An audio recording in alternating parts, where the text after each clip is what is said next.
O povo latino-americano jamais se resignou frente à dominação colonialista dos europeus ou do imperialismo estadunidense. Segundo Emil Sader, em Verbete para a Enciclopédia Latino-Americana, houve lutas de guerrilha na América Latina praticamente ao longo de toda a sua história, como foi o caso dos movimentos de luta pela independência do Chile, no início do século XIX, dirigidos por Manuel Rodrigues e os irmãos Carreira, José Miguel, Juan José e Luiz. Ou a luta de Simão Bolívar e José de San Martín pela Pátria Grande, a integração latino-americana e sua unificação política.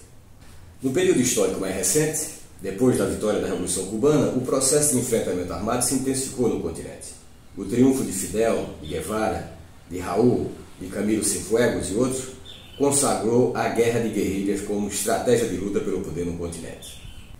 A estratégia dos cubanos do movimento revolucionário 26 de julho e de sua força militar, o Exército Rebelde, baseou-se na constituição de pequenos núcleos de guerrilha que, apoiado por frentes de massa nas cidades e no campo, potencializavam sua capacidade de luta militar. Seu sucesso na luta contra a ditadura de Fulgêncio Batista fez com que o modelo tendesse a se generalizar em todo o continente latino-americano.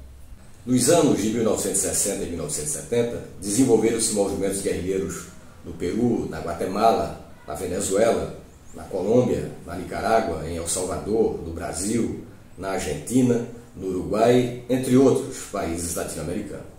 Quase todos nos moldes do modelo cubano. As exceções são os movimentos guerrilheiros urbanos, como os Tupamaros no Uruguai, os Motoneiros e o Exército Revolucionário do Povo na Argentina, a Ação Libertadora Nacional no Brasil, comandada por Carlos Marighella, a Vanguarda Popular Revolucionária e a Vanguarda Popular Revolucionária Palmares, lideradas no Brasil também por Carlos Lamarca. E o movimento guerrilheiro colombiano, cujo principal movimento armado, as Forças Armadas Revolucionárias da Colômbia, a FARC, de Manuel Marulanda Vélez, o Tiro Fijo, adotou uma modalidade de guerra popular mais próxima do modelo da China. Ainda de acordo com Sader, os movimentos guerrilheiros tiveram dois ciclos diferenciados nas últimas décadas na América Latina e no Caribe. O primeiro, iniciado pela Revolução Cubana, como já dissemos, que desenvolveu-se basicamente no campo, na década de 1960, tendo a Venezuela, o Peru e a Guatemala como seus principais centros. Esse ciclo terminou com a morte de Ernesto Che Guevara nas selvas bolivianas em 1967. O segundo ciclo, localizado na Guatemala, Nicarágua e El Salvador, teve uma vertente rural, que desembocou na vitória da Revolução Sandinista na Nicarágua e impulsionou os movimentos desses dois outros países centro-americanos. E uma vertente urbana, centrada na Argentina, no Uruguai e no Brasil, que se concluiu com os golpes militares no Chile, no Uruguai e na Argentina, e com a derrota da guerrilha brasileira. O triunfo dos revolucionários cubanos coincidiu com o esgotamento do impulso de crescimento das economias no cone sul do continente e com o início de um novo ciclo de ditaduras da América Latina. A proposta cubana de ruptura com a ditadura de Batista, de realização simultânea das reformas agrárias e urbanas, de resistência ao imperialismo norte-americano e com a campanha nacional de alfabetização.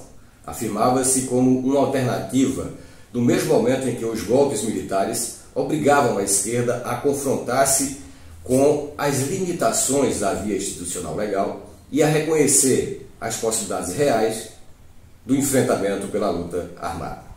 O modelo cubano, difundido pelo primeiro diário de Ernesto Che Guevara, A Guerra de Guerrilhas, alastrou-se rapidamente pelo continente. Guerrilhas rurais surgiram na Venezuela, Peru e Guatemala, sem mencionarmos as tentativas frustradas na Nicarágua e na República Dominicana, além da já existente na Colômbia.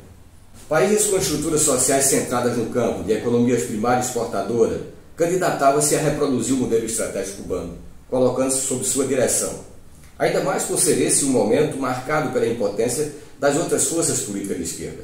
Fosse porque estivessem envolvidas em lutas parlamentares, sem possibilidade reais de vitória, ou porque estavam enredadas em polêmicas ideológicas, sem capacidade de ação prática nem de conquistas de bases sociais que lhe desse apoio.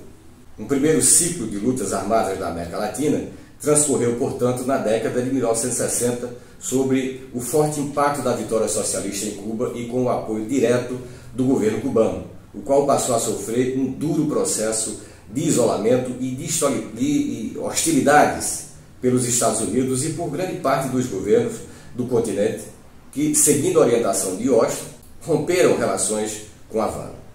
O governo cubano apoiava as lutas armadas, fornecendo treinamento militar para os movimentos guerrilheiros e bancava uma intensa campanha política e ideológica contra o imperialismo e os governos latino-americanos aliados aos Estados Unidos.